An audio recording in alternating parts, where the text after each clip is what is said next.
Hey everyone, and welcome back to the channel. Tonight, we're diving headfirst into a chilling tale, a nightmare woven from the deepest, darkest corners of folklore and fear.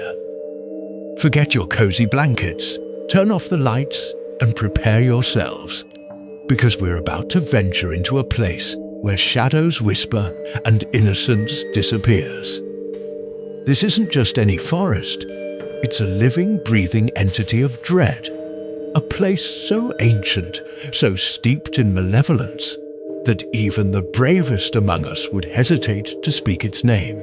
We're talking about the kind of woods where the trees watch you, where the fog isn't just mist, but a shroud for untold horrors. Imagine a place combining the eerie silence of Japan's Aokigahara, the twisted, haunted aura of Romania's Hoya Baciu, and the inescapable dread of America's Black Hills. That, my friends, is where our story begins tonight. A place known only as the Witch's Forest. Our tale unfolds on what should have been a bright, innocent day.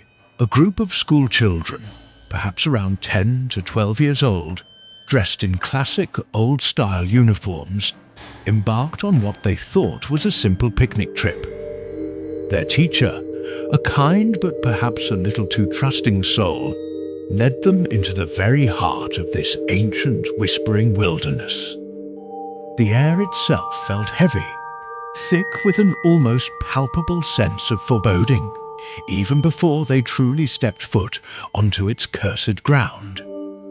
Their bright yellow school bus, a stark contrast to the encroaching gloom, finally rumbled to a stop on a lonely, forgotten dirt road. A heavy mist, cold and damp, clung to everything, swallowing sounds and sight alike. And then a chilling silence fell. Not the peaceful quiet of nature, but an oppressive, suffocating hush that seemed to anticipate something terrible. The camera, our eyes in this journey, slowly zooms in as these unsuspecting children step out. Laughter, bright and innocent, dances on the heavy air. They are playful, full of youthful exuberance, completely unaware of the centuries-old curse that slumbers beneath the very soil they walk on. They joke, they chase each other, their innocent chatter momentarily pushing back the encroaching dread. But the forest, it waits. It always waits. Suddenly the wind, which had been a gentle caress just moments before, dies completely. The leaves hang motionless, the branches still. A profound, unnatural stillness descends. A whisper, so soft, so subtle, yet undeniably human. It calls a child's name. Just one name, barely audible, like a breath drawn from the deepest parts of the earth. The teacher, an uneasy frown creasing her brow, scans the dense, misty woods. Her eyes dart nervously from tree to tree, searching for an explanation, for another person. But there's nothing. Undeterred, or perhaps trying to appear so for the children's sake, they continue their walk. The path, barely visible, is a stone trail swallowed by layers of dry, decaying leaves, crunching eerily underfoot. The forest grows denser, the trees taller, their ancient branches forming a tangled canopy that steals what little light there was.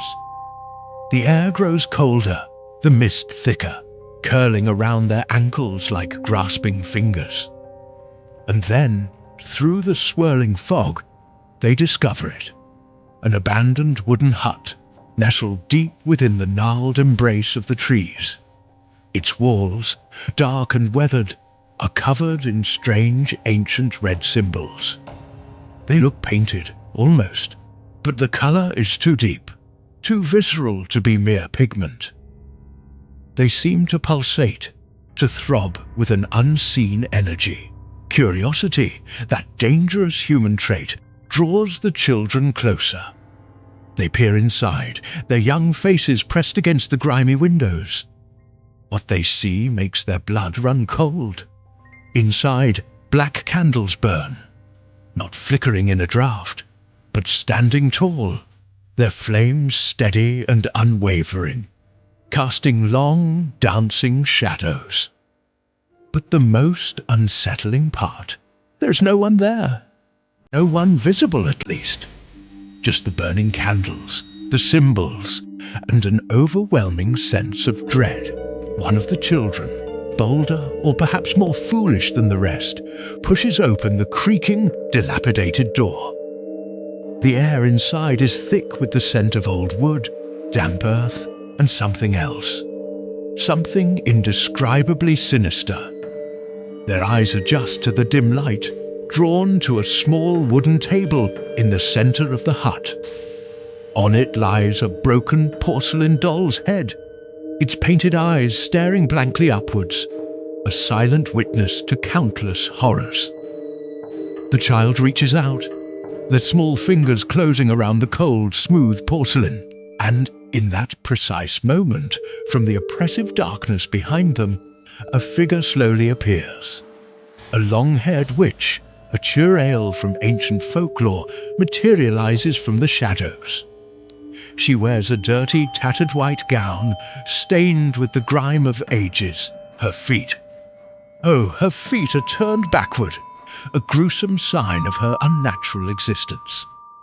Her fingers, long and skeletal, end in sharp, yellowed nails that seem capable of tearing through flesh and bone alike.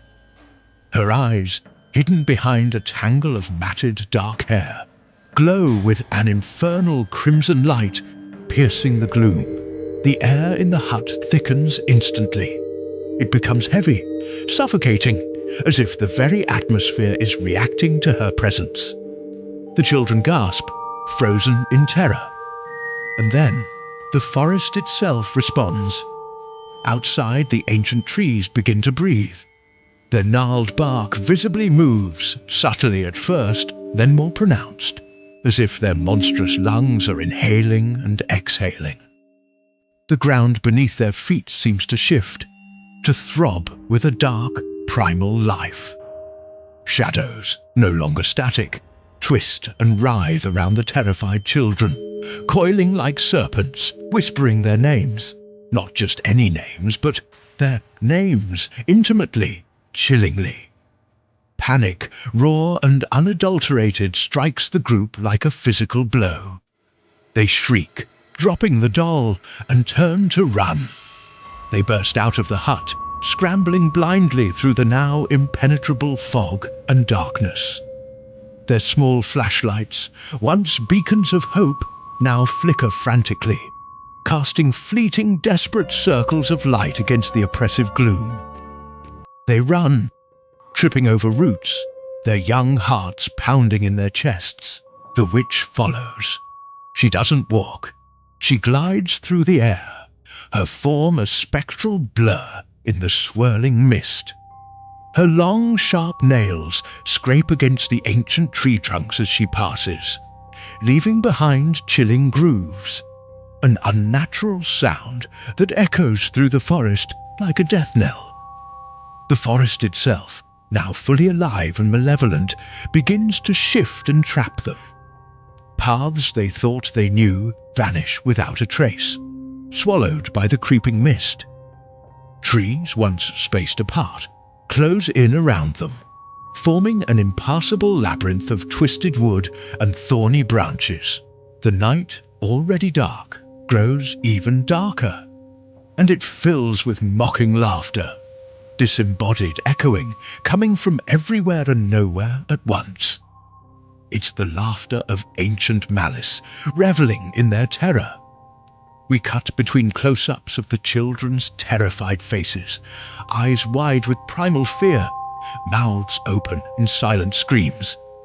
Then, a quick flash to the witch's hollow, ancient smile, a grotesque rictus of pure evil. And finally, back to the forest itself, devouring the last vestiges of light, its shadowy embrace closing in on the helpless children. The fog becomes a suffocating blanket, thick and all-encompassing. It swallows everything, the trees, the path, the very air. In a wide cinematic shot, we see the mist consume the entire scene, a swirling grey abyss. And from within that suffocating whiteness, a child's faint voice, small and filled with desperate plea, whispers, "Miss, where's the way out?" Then silence, utter, absolute silence. The screen fades to black, leaving us alone with the chilling thought.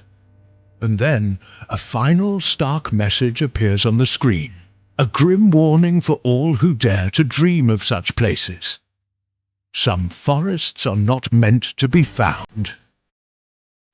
What do you think happened to them? Do you believe in such ancient curses? Let me know your thoughts and theories in the comments below. If you braved this journey with me, make sure to hit that like button, subscribe for more spine-tingling tales, and ring that notification bell so you don't miss our next descent into the dark. Stay safe out there, and remember, not everything that whispers in the dark is just the wind. Until next time, stay spooky.